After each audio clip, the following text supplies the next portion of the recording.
का फूल अगर लाया जाए, राजकुमार सूरज की आंखों के सामने स्पर्श कराया जाए, तो राजकुमार सूरज की आंखों में आ जाएगी। हाँ हुजूर, आ सकती है। फकीर बाबा ने ऐसा ही बोला है। ऐसा ही बोला है। तो तुम्हें करना क्या है? क्या करना है हुजूर? तुम्हें राजमहल के बाहर चौपाल में शर्त भरी शाही शमशीर रखवा दो और ऐलान करा दो कि शर्त की शाही शमशीर को जो उठाएगा वही 14,000 कोस दूर पारस लोग जाएगा और पारस परी के चमन से वो बोलता हुआ गुलाब का फूल लाएगा।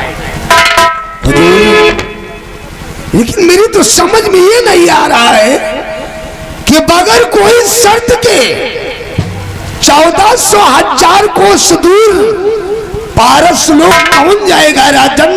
कौन जाएगा?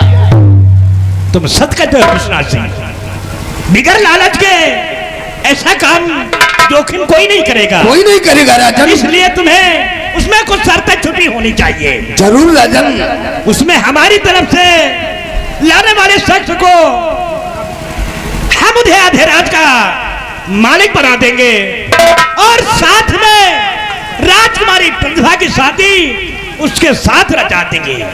ये शर्त उस शाही शमशीर पर होगी। ठीक है हुजूर, आपके आदेश का पालन होगा। हम इसी वक्त जाकर पूरी रियासत पर्वतगढ़ में ऐलान करवा दे रहे राजन, ऐलान करवा दे रहे। बहुत अच्छा। और सेनापति दयाल सिंह, उस शर्त भरी शाही शमशीर पर निगरानी आपकी रहेगी।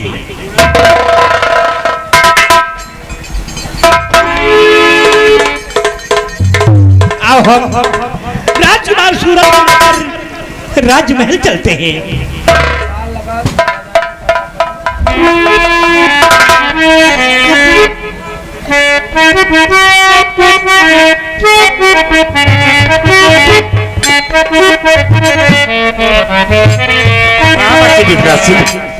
आज बड़े महलों में फकीर बाबा के वचनों को सुनकर मैं काफी आश्चर्यचकित हो रहा हूँ यार। क्यों नहीं सेनापति दयाल सिंह, इसी बात को लेकर तो मुझे भी आश्चर्य हो रहा है कि उस शर्त से भरी शाही शमशीर को शाही दरबार का कोई कर्मचारी छू नहीं सकता। अगर उससे छू लेगा तो उसके जीवन में कयामत आ जाएगी। जबकि हम लोग कुंवर सूरज की राजकुमारी साहिबा के लिए अपने प्राण भी न्यौछावर करके क्यों नहीं बोलते हो गुलाब को ला सकते थे। लेकिन फकीर बाबा के वचन को सुनकर हम लोग जहाँ के तहाँ ही खड़े रह गए। लेकिन फिलहाल हम लोगों को सम्राट के आदेश का पालन करना है अवश्य। और आप शर्त भरी शाही शमशीर चौपाल में रखवाइए और मैं इस वक्त अपनी सीमा सरहद का मुआयना करके तत्काल उस शर्त भरी शाही शमशीर पर अपनी कड़ी निगरानी रखी। क्यों नहीं सेनापति दयाल सिंह, हम इसी वक्त चलकर चौपाल में शर्त से भरी शाही शमशीर रखवाने का प्रबंध करूंगा और तुम अपने सरहद की मुआयना करके चौपाल में उपस्थित हो। ठीक है मेरे दोस्त, तो मैं सीमा सरहद। नमस्कार मेरे दोस्त।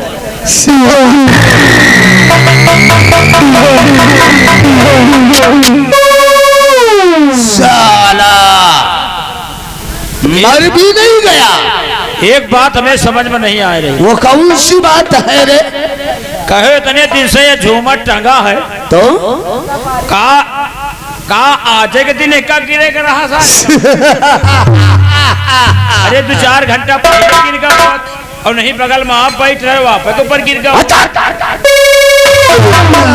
चिलांडो का एक राजकुमार है ऊपर गिरेगा रहा था। रंबलिया तू नहीं समझ पाएगा रे। हैं? ये झूमर गिरा नहीं, गिरा ओ फिर बल्कि ये झूमर गिराया गया है। गिरा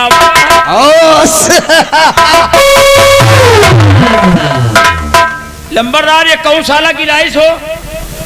क्या करेगा रे? ए लंबरदार, गंगा कसम बता दियो ना। तो झूमर गिरावे वाले का तो गंगा कसम रात दरबार में उसका सारे का बुलाए के अच्छा और वही का सारे चोर का बैठाए के और 50 जूता मारी।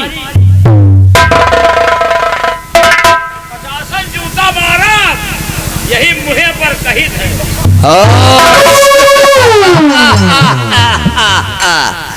रंबलिया यानी कि झूमर को गिराने वाले शख्स के बारे में तेरे को मालूम हो गया तो तू शर्मजादे को पकड़कर शाही दरबार लाएगा और शाही दरबार में बिठाकर पूरी जनता के समक्ष 500 जूते मारेगा। मेरे मुंह के सामने कह रहा है।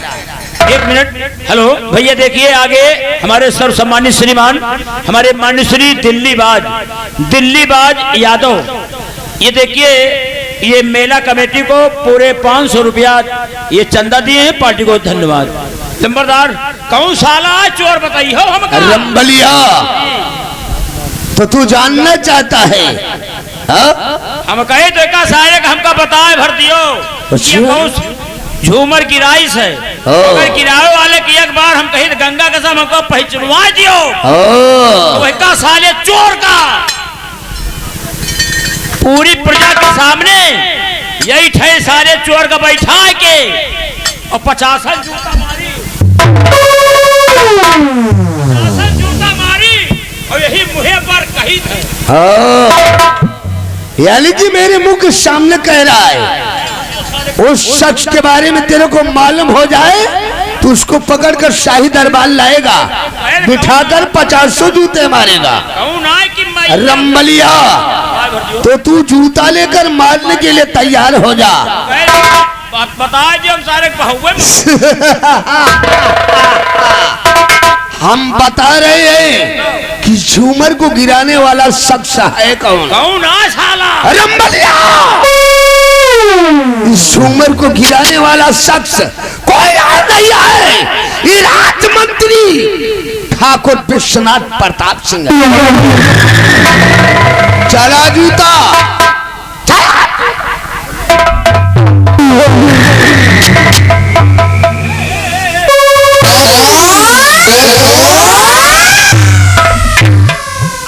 नहीं चलेगा, साला चिलांडो। लेकिन लंबरदार आप तो यहाँ के मंत्री है हो, आप काहे पहले झूमर पर चला दी हो का रंबलिया, लड़का के आंखें फूट के बेचारे का। मैं तो सोच रहा था कि झूमर का वेट 70 से लेकर 80 किलो तक, 80 किलो कम ऊपर सर पर गिरेगी मर जाएगा, लेकिन साला मरा नहीं रे, सिर्फ अंधा हुआ है। लेकिन अंधारा हो जात तो आप उसमें काम मिला था। रंबलिया जी, इसी में जीने नहीं दूंगा। जीने नहीं दे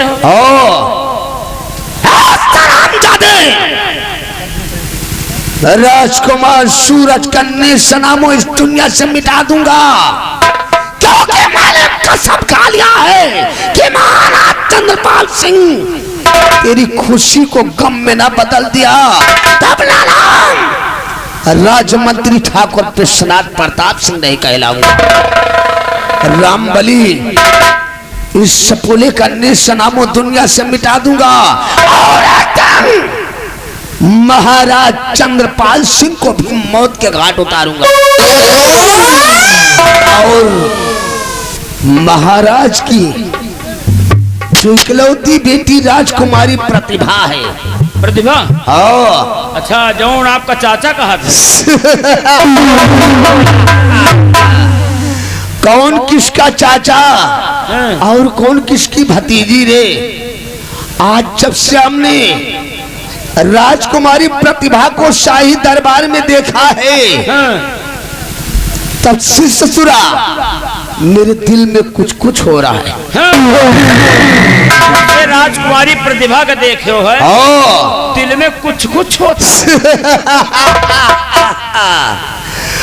रामबली का जो कहा था दिल बार बार यही कह रहा है। क्या कह रहा है? कि राजकुमारी प्रतिभा से कितनी जल्दी हमारी मुलाकात हो जाए और उससे दो चार बातें करूं, लेकिन मेरे को ये अवसर मिलता ही नहीं। न मिला है न मिली, क्योंकि राजकुमारी प्रतिभा राजमहल से बाहर कदम नहीं रखती, जिंदगी में कबो निकल नहीं भाई। लेकिन रामबली जी मैं भी छत्री हूँ। अरे हाँ, कहाँ सकून से नहीं बैठूंगा। मैं कसम खा रहा हूँ कि राजकुमारी प्रतिभा शादी तोड़ा ही रचाऊंगा, वरना कंवारा मर जाऊंगा।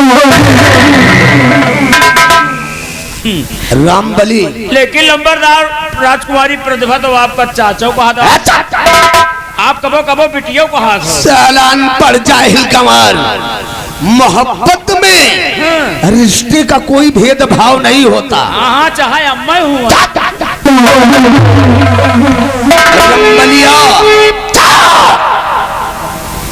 पूरी रियासत में ऐलान कर दे कि चौपाल में शर्त से भरी शाही शमशीर रखी जाएगी, लेकिन मैं देखता हूं तो शर्त से भरी शमशीर को उठाने के लिए इस रियासत पर्वतगढ़ में कौन ससुरा आता है। उठाने की बात तो दूर की रही, और शर्त से भरी शमशीर को किसी ने शमशीर की तरफ नजर उठाकर देखने की जरूरत किया तो साला पारस लोक नहीं बल्कि ठाकुर विश्वनाथ प्रताप सिंह के हाथ से सीधा परलोक जाएगा। रामबली जी चलो, होगी जुल्म की बात, होगी जुल्म की बात। तौबा बोलेगा सितम।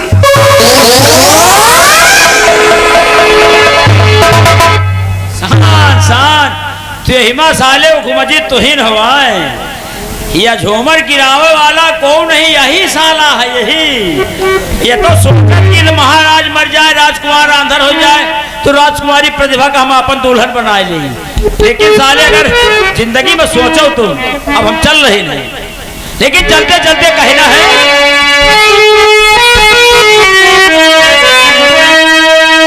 अरे अरे राजा हो, अरे सैया, अरे राजा हो, अरे सैया, अरे उसरना, अरे उसरना बोया राजा के हुआ, उसरना बोया राजा के हुआ।